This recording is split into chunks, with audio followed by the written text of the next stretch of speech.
আলাইহিস সালাম যে ত্যাগের দৃষ্টান্ত স্থাপন করেছিলেন সেটা অবিস্মরণীয় হয়ে আছে।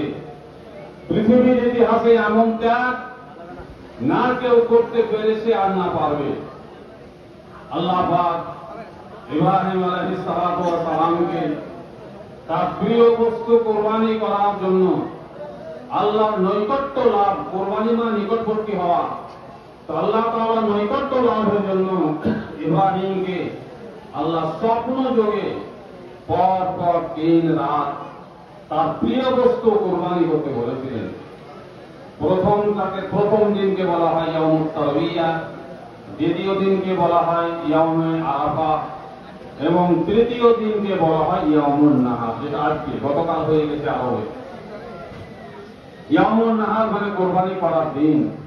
3 দিন স্বপ্ন দেখে ইব্রাহিম আলাইহিস সালাম মনে মনে এটাই তিনি দৃঢ় বিশ্বাস করে ফেললেন যে আল্লাহ তাআলা আমার কাছে আমার প্রিয় বস্তু কোরবানি করতে চাইছেন।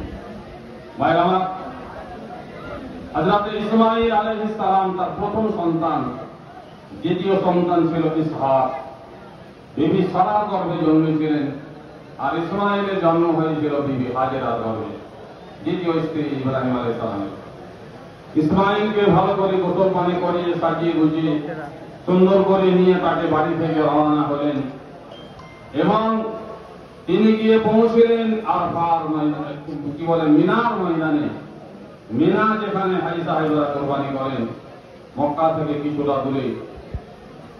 এই মিনায় গিয়ে ইব্রাহিম আলাইহিস সালাম ছেলেকে বলছেন, ইয়া বুনাইয়া ইন্নী আরা ফিল মানাম আন্নী আযবাহুকা ফানজুর মাযা তারা।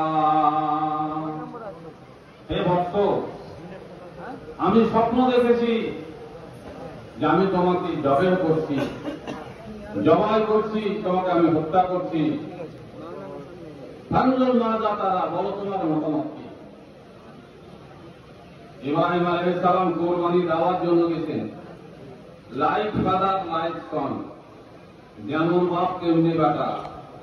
ছেলে বলছেন, ইয়া আবা ইফআল মা তুমার, আব্বাজি আল্লাহ আপনাকে যা বলেছেন আপনি তা করে ফেলুন। আল্লাহ আপনাকে যা বলেছেন তা আপনি করে ফেলুন। সাতাজিদুনি ইনশাআল্লাহু মিনাস সাবিরিন, আপনি আমাকে একজন ধৈর্যশীল ছেলে পাবেন। আমি অধৈর্য হব না, অবাধ্য হব না। আল্লাহ তাআলা আপনাকে বলেছেন আমাকে কোরবানি করতে, আল্লাহ আমাকে চেয়েছেন কোরবানি হিসেবে। এটা তো আমার সৌভাগ্যের ব্যাপার। একবার কেন, যদি 1000 বার আল্লাহ আমাকে জীবন দেয় আর যদি আমার কোরবানি চাই, আমি 1000 বার নিজেকে কোরবানি করতে রাজি আছি, সন্তুষ্ট আছি, কোনো আমার আপত্তি নেই। আল্লাহু আকবার।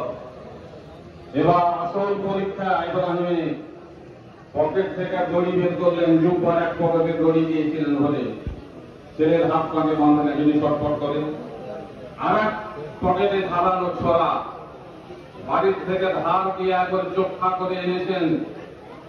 চোখা ধারালো অস্ত্র দিয়ে জবাই করতে বলা হয়েছে হাদিসে। ভোটা বা ভোথড়া অস্ত্র দিয়ে ছড়া দিয়ে ঘষতে চলে গেছেন 9 ঘন্টা পর। এইভাবে কোন প্রাণীকে জবাই করা যাবে না, কোরবানিও নয়, অন্য কোনো ক্ষেত্রেও নয়। একদম তেজাল হতে হবে, ধারালো হতে হবে। তো ধারালো ছড়া ছেলেকে শুইয়ে দিয়ে এবার তার গলায় তিনি ছড়া হচ্ছেন। ভাবতে পারেন, চিন্তা করতে পারেন এটা কত বড় ত্যাগ। বুকের পাটা থাকা যায়, আল্লাহর প্রতি অগাধ ভালোবাসা থাকা যায়, তারই প্রমাণ ইব্রাহিম দিয়েছিলেন।